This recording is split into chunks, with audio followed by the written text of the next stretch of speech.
जय आरसीएम, जय किशोर सभी को।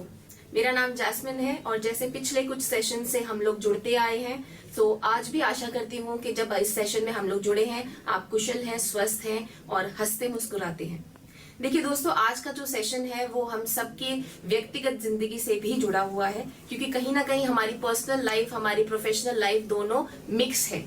कई बार हम प्रोफेशनल लाइफ की फ्रस्ट्रेशन अपने पर्सनल घर तक ले जाते हैं और वहां पर भी रिश्तों पे असर पड़ता है।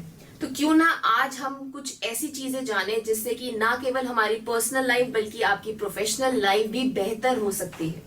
तो जब मैं बात करती हूँ पर्सनालिटी डेवलपमेंट की, तो क्या इंपॉर्टेंट है उसके अंदर हमें समझने की जरूरत है, तो उस पर आज हम चर्चा करते हैं। सबसे पहले मैं आपको बताना चाहूंगी, जब हम पर्सनालिटी डेवलपमेंट की बात करते हैं तो आपको अपनी कैपेसिटी का भरोसा होना चाहिए कि आप कितने हद तक अपने आप को हार्ड वर्क करने के लिए पुश कर सकते हैं। वहीं कुछ हम सब में भगवान की तरफ से कुछ टैलेंट दिया हुआ है, जैसे कि हमारी जो फील्ड है उसमें बात करने का एक हुनर हम सबके बीच में है। हम कैसे लोगों से कनेक्ट कर पाते हैं, कैसे वो रिलेशन को डेवलप कर जाते हैं, ये हमारे चुटकियों का काम है। तो क्यों ना हम अपने आप को समझें।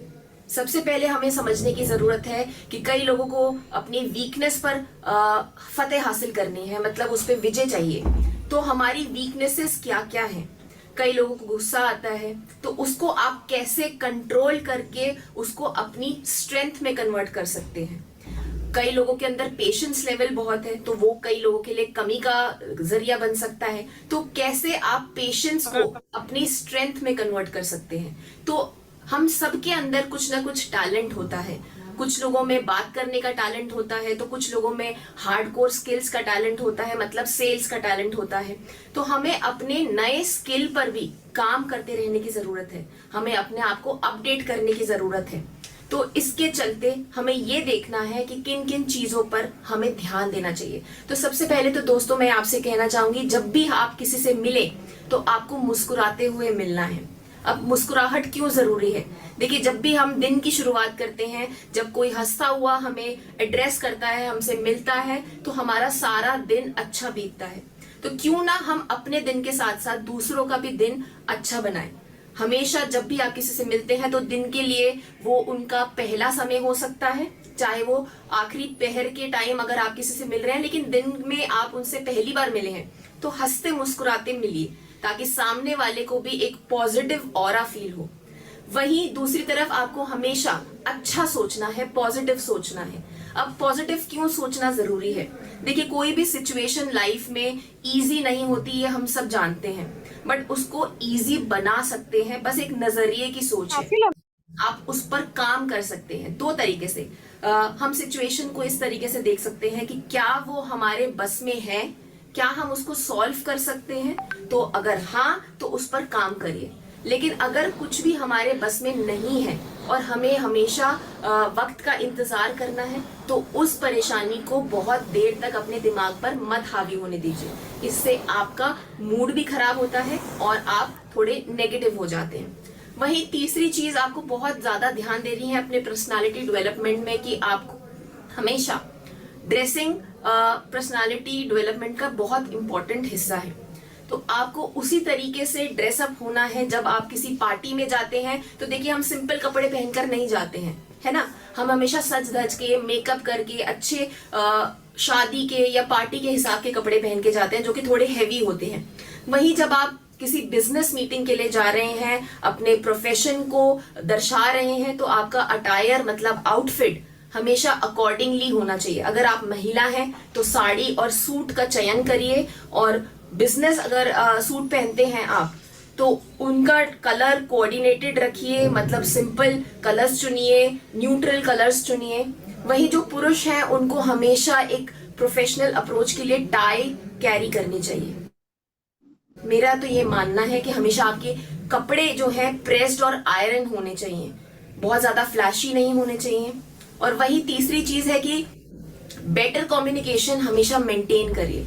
अगर मैं आपसे कुछ भी बात कर रही हूं, उसको सिंपल रख के हम अगले इंसान तक अपनी बात को रख सकते हैं। उसको बहुत ज्यादा घुमा फिरा के हमें बताने की जरूरत नहीं है। ठीक है, तो ये कुछ टिप्स है जिसकी वजह से हम अपने पर्सनालिटी को और बेहतर कर सकते हैं।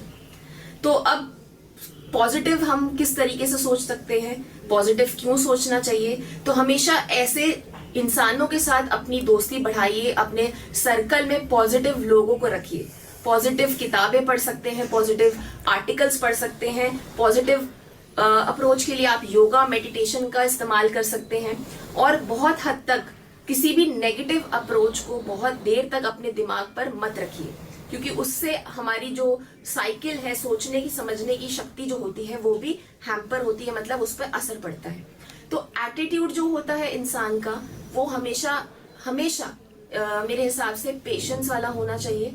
हमेशा इस हिसाब का होना चाहिए कि आपकी किसी भी लहजे से किसी दूसरे इंसान को दुख पहुंच सकता है, ऐसा नहीं होना चाहिए। तो इन सब चीजों का हमें ध्यान रखना है। अब अपनी पर्सनालिटी पर आप किस तरीके से काम कर सकते हैं, अपने कंफर्ट जोन से बाहर निकलिए। कुछ लोग होते हैं जो कि घर से ही काम कर रहे हैं, लेकिन वो कहते हैं कि ठीक है, अगर आज नहीं भी हुआ तो हम कल कर लेंगे। तो ये हमारा एक कंफर्ट जोन है कि ठीक है, एक फॉरलेड अप्रोच रखना, इसको कहते हैं कि ठीक है आज नहीं कल कर लेंगे। लेकिन ये एक बिजनेस पर्सन के लिए या एक जॉब में काम करते हुए या फिर आपकी पर्सनल लाइफ के लिए भी अच्छी बात नहीं है। वहीं दूसरी तरफ जब मैं बात करती हूँ अपने दिन को बेहतर बनाने के लिए, सुबह जल्दी उठिए। जल्दी उठने का एक कारण ये है कि आपके पास पूरा दिन होता है, आप अपने कामों को अलग अलग टाइम जोन के हिसाब से डिवाइड कर सकते हैं, अपने सारे टास्क जो हैं उनको कंप्लीट कर सकते हैं। हमेशा ऑप्टिमिस्टिक रहिए, एक ऐसी अप्रोच को अपनाइए जहां पर आपको एक पॉजिटिविटी मिलती है कि यस हम ये काम कर सकते हैं। क्योंकि कहते हैं ना कि दुनिया में कोई भी काम मुश्किल नहीं है, नामुमकिन नहीं है। अब नेटवर्किंग के हम इस जोन में हैं, हमारा जो प्रोफेशन है उसमें नेटवर्किंग का बहुत बड़ा स्कोप है। नेटवर्किंग से ही हमारा काम चलता है। तो अपने सर्कल में नेटवर्क को इंक्रीज करिए, लोगों से मिलिए, नए लोगों से जुड़िए। और उसके लिए अपना जो डे टू डे आपका अप्रोच है उसके लिए आपको पढ़ना लिखना समझना, तीनों चीजें बहुत इंपॉर्टेंट है। वेल रेड का मतलब होता है कि अपने आसपास जो भी गतिविधियां हो रही हैं, देश विदेश में हो सकता है, आपके बिजनेस में हो सकता है, आपकी जॉब में हो सकता है, इन सब चीजों की जानकारी होना जरूरी है। लोगों के प्रति हमें हमेशा संवेदनशील होना चाहिए, हमें हमेशा पेशेंस रखने चाहिए, उनके लिए काइंड बनिए। लोगों से हमेशा जुड़ते वक्त ये देखिए कि हो सकता है कि वो शायद किसी मुसीबत में है या शायद उसको हमारी जरूरत है मदद की, तो हमेशा लोगों की मदद करिए। ये बहुत सारी चीजें हैं जिनके ऊपर हम काम कर सकते हैं। हमें गुड कम्युनिकेटर बनना चाहिए, मतलब अगर मैं एक अच्छी प्रवक्ता हूँ, अगर मेरे बात करने का तरीका अच्छा है, अगर जो भी मेरे दोस्त हैं, मेरे रिश्तेदार हैं, अगर उनको मेरा नेचर अच्छा लगता है, तो वो संबंध जो है गहरे होते हैं और लंबे समय तक चलते हैं। और ये सबसे सिंपल चीज के साथ हम पूरा कर सकते हैं, एक स्माइल के साथ। तो हम तो वैसे भी कीसोल में कहते हैं कि आप हमेशा खुश रहिए, मुस्कुराते रहिए, आपका दिन अच्छा होगा। ठीक है, तो पर्सनालिटी डेवलपमेंट में आप पर्सनल ग्रूमिंग पर थोड़ा ध्यान दीजिए। जब भी आप मीटिंग पर जाते हैं, क्या कपड़े पहन रहे हैं, आपके नाखून पे अगर फीमेल्स हैं, अगर आपने नेल पेंट लगाया हुआ है तो या तो वो पूरी तरीके से दिखना चाहिए कि विजिबल है, कलर फेड नहीं हो गया, कहीं से उतरता हुआ तो नहीं है। क्योंकि कई बार होता है ना कि आधी नेल पॉलिश लगी रह जाती है और आधी उतर जाती है, और हम क्या कहते हैं, अरे ठीक है ना, कोई बात नहीं, हमारे हाथों को किसने देखना है।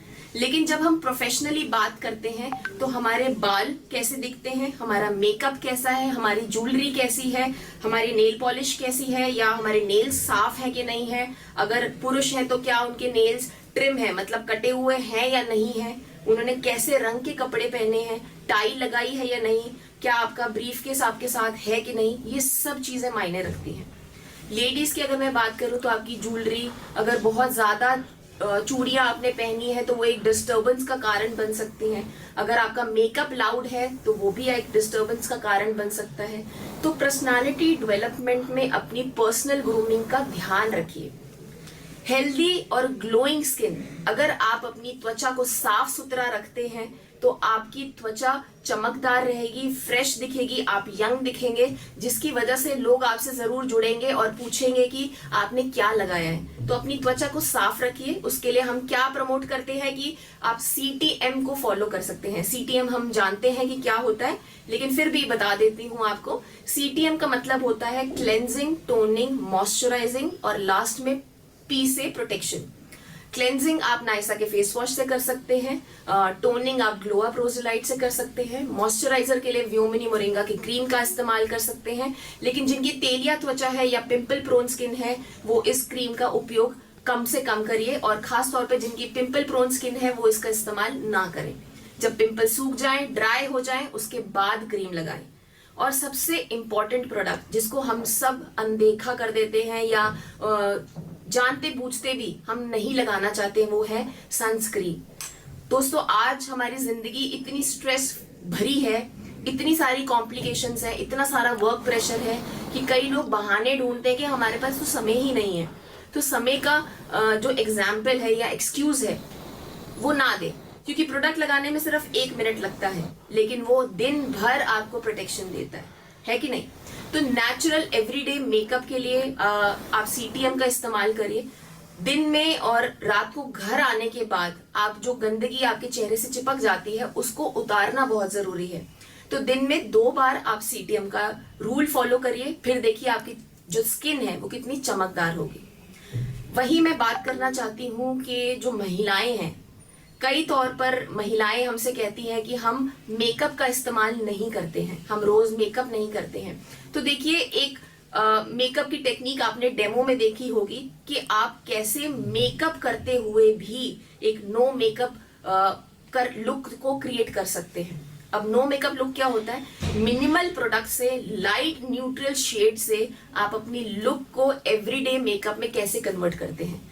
तो कहने का मतलब ये है कि आप नेचुरल चीजें लगाइए जो आपकी स्किन को सूट करता है। जैसे कि हमारे Vyomini hair care and skin care बहुत ही नेचुरल तरीके से बने हैं, हमारे कीसोल के कलर कॉस्मेटिक्स बहुत ही नेचुरल तरीके से बने हैं। तो वो आपकी चेहरे की रंगत को बढ़ाएंगे, ना कि उस पर नुकसान देंगे।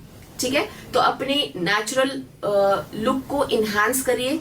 और उसमें सेकंड नंबर पर आता है आपकी ड्रेसिंग सेंस। तो जैसे कि मैंने आपको बताया, पुरुषों के लिए हमारे पास है कि वो कोट पैंट का इस्तेमाल करें, वहीं महिलाएं अगर साड़ी पहनती हैं तो वो प्लीट्स को पिन अप करें ताकि वो पल्लू बार बार उनको संभालना ना पड़े। अगर आप सूट सलवार पहनते हैं तो अपनी चुन्नी को हमेशा ड्रेप करके पहनिए ताकि दुपट्टा गिरे नहीं। अगर आप सूट पैंट पहनती हैं, फीमेल है लेकिन आप कोट पैंट पहनती हैं, तो उसके भी कलर्स न्यूट्रल रखिए दिन के अकॉर्डिंगली। ठीक है, तो बहुत सारी चीजें हैं जिनका हम ध्यान रख सकते हैं। आपके जूते जो हैं वो भी दर्शाते हैं कि आप किस टाइप के प्रोफेशनल हैं।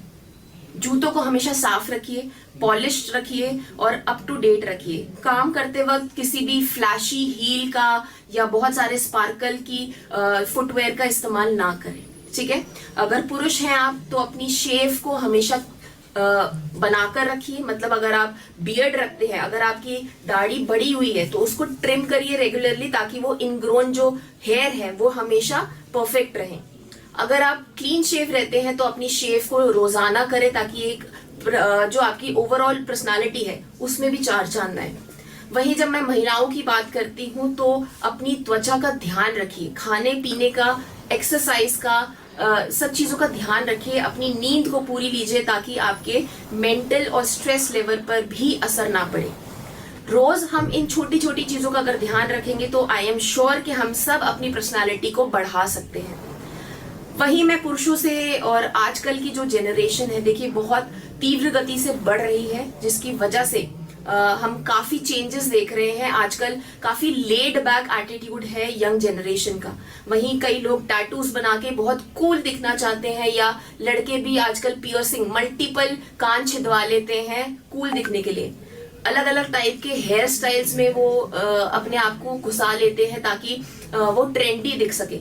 तो मेरा मानना है कि जब भी आप किसी प्रोफेशनल कंपनी में जुड़े हैं, अगर आप किसी कंपनी में जॉब कर रहे हैं, अगर आपका कोई बिजनेस है, तब भी आपको एक नीट और क्लीन लुक हमेशा अपने साथ कैरी करनी चाहिए, ना कि बहुत ज्यादा फ्लैशी लुक। क्योंकि लोग हमेशा फ्लैशी लुक को हमेशा डिसअप्रिएट करते हैं, मतलब उसके बारे में चर्चा करते हैं, अप्रिशिएट नहीं करते, पसंद नहीं करते। वो बातें जरूर करेंगे लेकिन वो नेगेटिव कमेंट होंगे।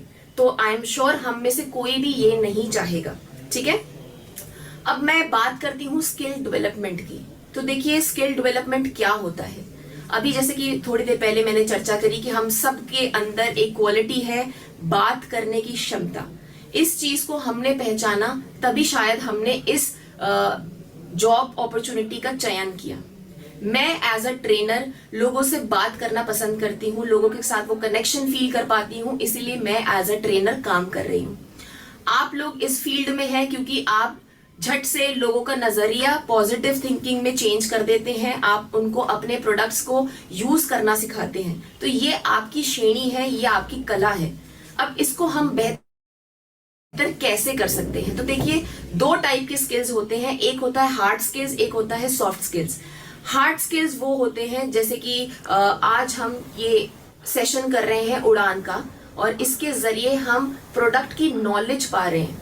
तो इसमें आप हार्ड कोर स्किल्स का डेवलपमेंट कर रहे हैं, जहां पर आपको प्रोडक्ट की नॉलेज दी जा रही है, उनके यूज करने का तरीका सिखाया जा रहा है। वहीं जब मैं सॉफ्ट स्किल्स की बात करती हूँ तो सॉफ्ट स्किल्स में बात करने का तरीका ये दर्शाता है आपकी एक्टिव लिसनिंग स्किल्स, आप किसी की बात कितने ध्यान से सुनते हैं वो दर्शाता है। तो ये दोनों चीजों का साथ में चलन जो है, जो मैच करके चलने की कैपेबिलिटी है, उस चीज को हमेशा मोमेंटम बनाए रखिए, उसकी जो बैलेंस है उसको हमेशा बनाकर चलिए। अब सॉफ्ट स्किल में बहुत तरीके के नॉन टेक्निकल स्किल्स भी आते हैं, तो उन सब चीजों के बारे में भी हमें मालूम होना चाहिए, जैसे कि कम्युनिकेशन हो गया, या फिर आप खुद, जैसे कि आप किसी टीम के लीडर हो सकते हैं, आप किसी भी लेवल के हो सकते हैं, लेकिन आपके नीचे जितने भी डाउन लाइन्स हैं, जो आपकी टीम मेंबर है, तो आप क्या हैं उनके लिए? क्या आप लीडर हैं या फिर आप बॉस हैं? क्योंकि इन दोनों में भी डिफरेंस होता है ना। तो लीडर क्या होता है? लीडर वो इंसान होता है जो सबसे आगे चलकर लोगों के लिए एग्जाम्पल सेट करता है, और वो खुद पहले वो डिफिकल्ट टास्क को अकम्प्लिश, मतलब उसको पूरा करता है, तभी वो अपने डाउन लाइन या टीम मेंबर्स को सिखाता है कि ये इसको ऐसे करना है। तो जैसे कि हमारी प्रियंका मैम है, वो एज अ लीडर काम कर रही हैं, उन्होंने हम सबको एक विजन दिया, इस प्रोजेक्ट के द्वारा हम सबको यहाँ पर जोड़ा, तो ये एक एज अ लीडर इनकी कैपेबिलिटी दर्शाता है। वहीं एक बॉस क्या काम करता है? बॉस करता है कि वो आपको एक टास्क दे देता है और आपको कहता है कि आप इसको कंप्लीट करके दिखाइए। तो ये एक बॉस क्या कर रहा है? आपको सिर्फ काम को एलोकेट करने की रूल्स एंड रेगुलेशंस बता रहा है।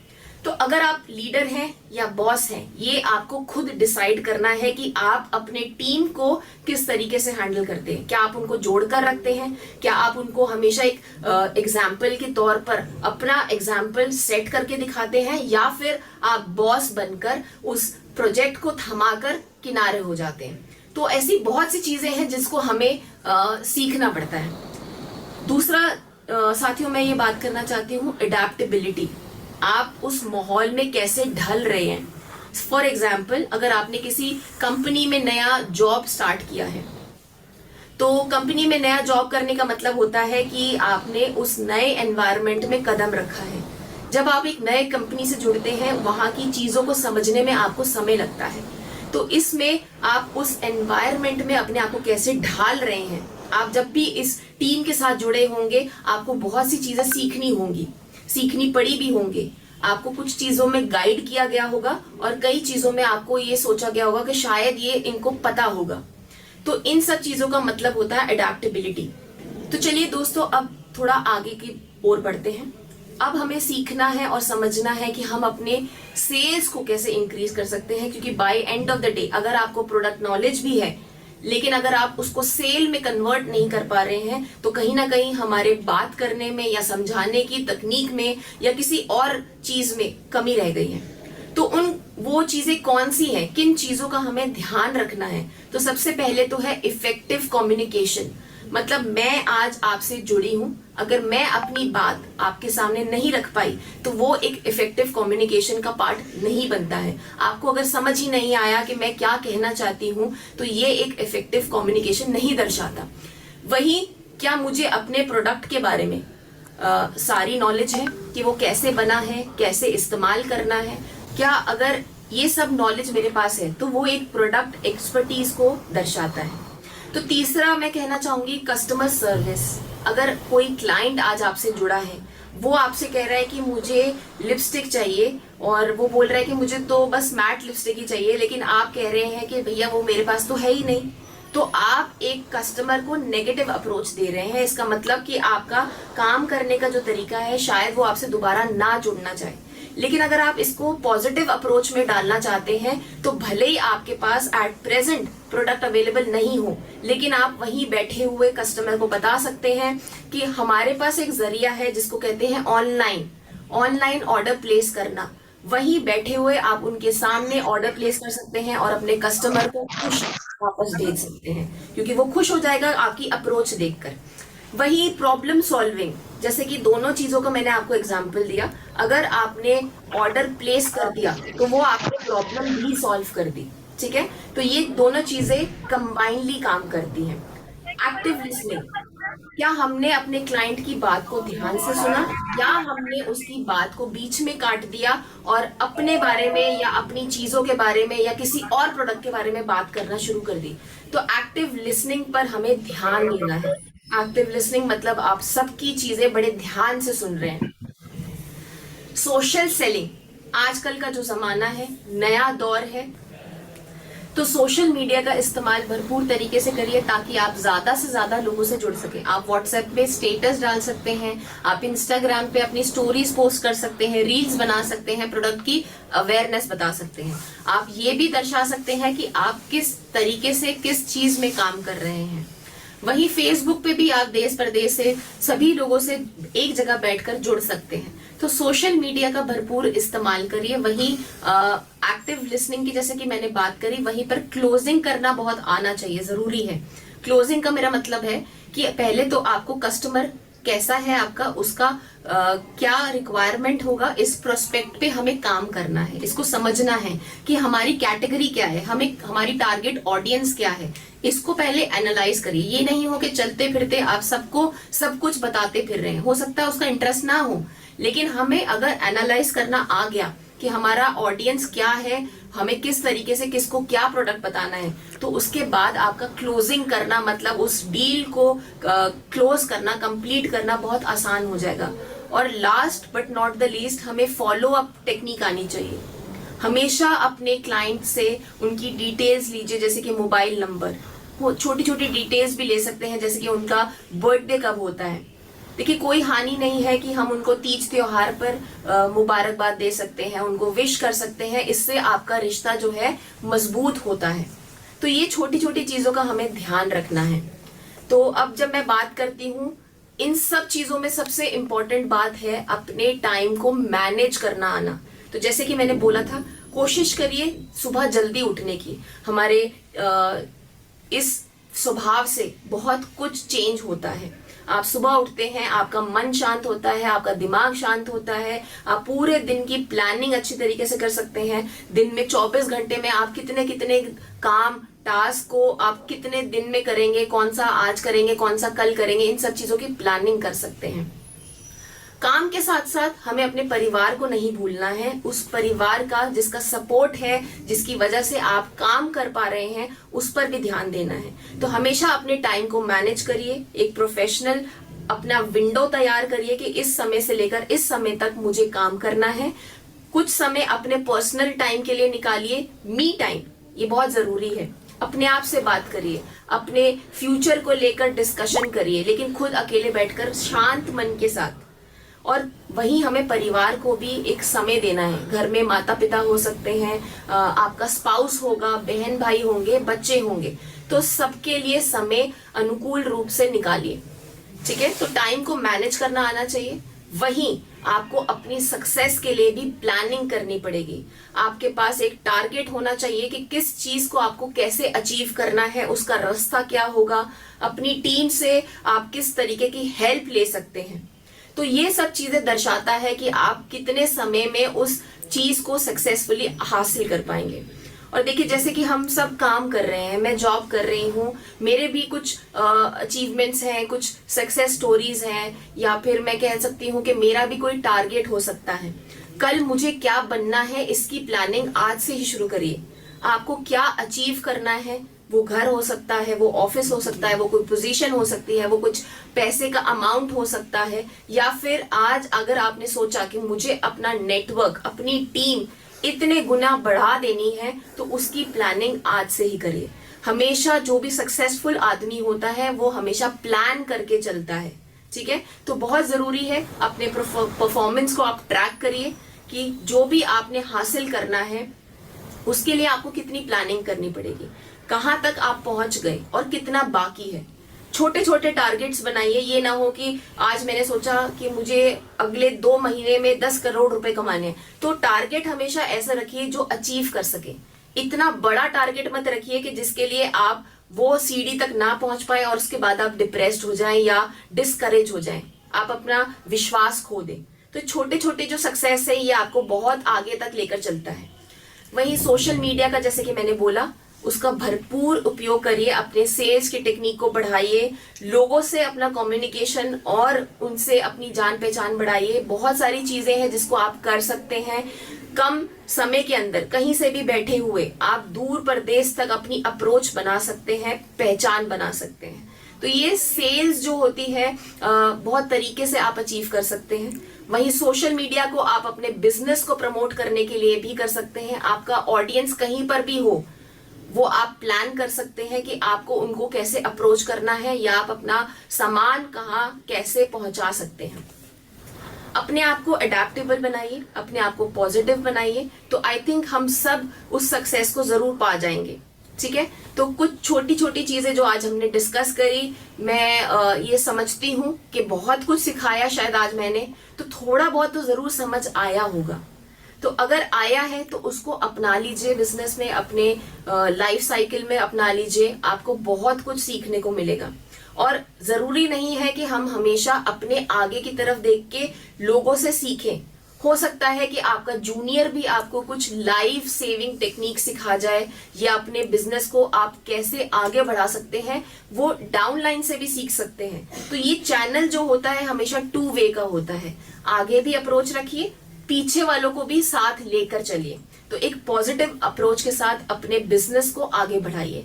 सोशल मीडिया का उपयोग बहुत ज्यादा करिए, हंसते रहिए, मुस्कुराते रहिए, ठीक है। तो आशा करती हूँ कि आज के इस पर्सनालिटी डेवलपमेंट में आपने थोड़ा बहुत तो जरूर कुछ सीखा होगा और हम इस चीज को अपने लाइफ में अडेप्ट करके आगे बढ़ पाएंगे। सो तब तक के लिए मैं आप सबसे विदा लेती हूँ और आशा करती हूँ आप स्वस्थ होंगे, कुशल होंगे। जय RCM, जय किशोर।